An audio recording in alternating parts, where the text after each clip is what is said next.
اللہ کے نبی صلی اللہ علیہ وسلم کے ساتھ حضرت معاذ بن جبل رضی اللہ تعالیٰ عنہ جو مشہور صحابی ہیں چل رہے تھے. یہ کہتے ہیں کہ قال کنت مع النبی صلی اللہ علیہ وسلم فی سفر، ہم ایک سفر میں تھے. معاذ بن جبل کیا کہتے ہیں کہ ہم رسول اللہ صلی اللہ علیہ وسلم کے ساتھ ایک سفر میں تھے. فاصبحت یوما قریبا منہ، تو ایک دن میں آپ سے قریب ہو گیا. سفر میں ہم لوگ چل رہے تھے لیکن ایک دن میں رسول اللہ صلی اللہ علیہ وسلم سے قریب ہو گیا. ونحن نسیر، اور ہم چل ہی رہے تھے، سفر ہماری جاری تھا. فقلت، تو ہم نے کہا، معاذ کہتے ہیں کہ میں نے کہا یا رسول اللہ اخبرنی بعمل یدخلنی الجنہ، اے اللہ کے نبی صلی اللہ علیہ وسلم کوئی ایسا عمل بتائیے جو مجھے جنت میں داخل کر دے، ویبعدنی عن النار، اور جو مجھے جہنم سے دور کر دے. کوئی ایسا عمل بتائیے. اللہ کے نبی صلی اللہ علیہ وسلم نے کیا کہا؟ لقد سألتنی عن عظیم، اے معاذ بہت بڑا مسئلہ تم نے پوچھ لیا ہے. لقد سألتنی عن عظیم وإنہ یسیر علی من یسر اللہ علیہ، تم نے تو بڑا عظیم سوال کر لیا ہے لیکن یہ چیز اللہ اس کے لیے آسان کر دے گا جس کے لیے کرنا چاہے گا، لیکن مسئلہ بڑا عظیم ہے.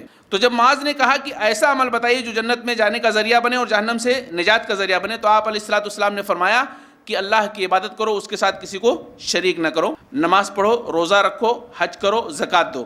ٹھیک ہے. اس کے بعد جہاد کی بھی بات کی. آپ علیہ الصلوۃ والسلام نے فرمایا کہ موقع آئے تو جہاد بھی کرو. لیکن آگے کیا کہا اللہ کے نبی صلی اللہ علیہ وسلم نے؟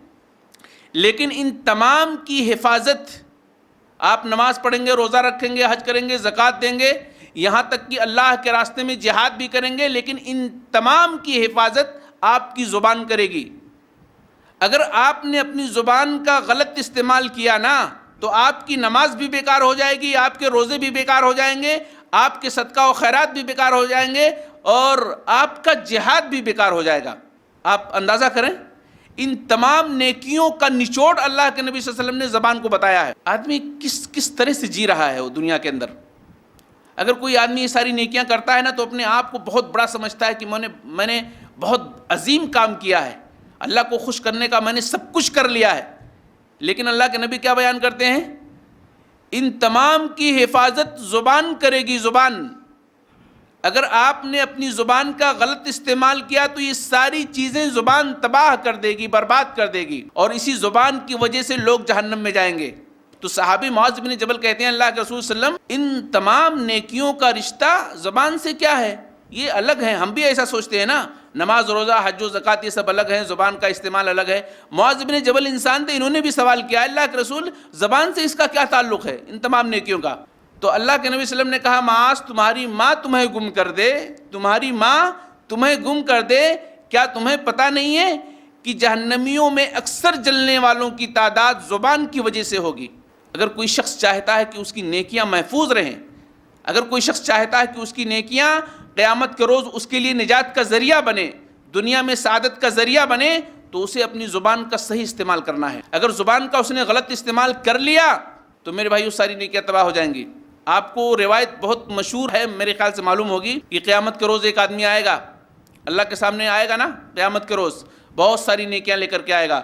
اس کے نامہ اعمال میں نماز بھی ہوگے، روزے بھی ہوں گے، حج بھی ہوں گے، زکوٰۃ بھی ہوں گے، صدقہ و خیرات بھی ہوں گے، سب کچھ ہوں گے، جہاد بھی ہوں گے. لیکن کیا ہوگا؟ اللہ کے نبی صلی اللہ علیہ وسلم فرماتے ہیں کچھ لوگ آئیں گے، کہیں گے اللہ رب العالمین نے دنیا میں مجھے ستاتا تھا، دنیا میں مجھے گالیاں دیتا تھا، دنیا میں میری غیبتیں کرتا تھا، مجھ پر لعن و طعن کرتا تھا، اللہ مجھے بدلہ چاہیے، مجھے اس سے بدلہ چاہیے.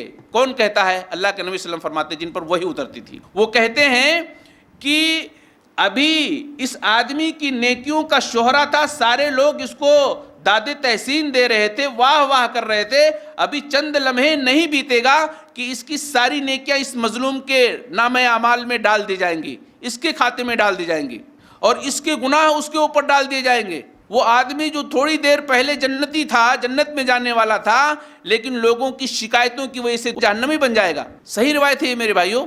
اسی لیے اگر کوئی کسی کو کچھ کہے نا، تکلیف دے، تو اس کو صبر کرنا چاہیے. کم سے کم یہ سوچ کر کے تو صبر کر لے کہ اس کی ساری نیکیاں ہمارے حصے میں آ رہی ہیں.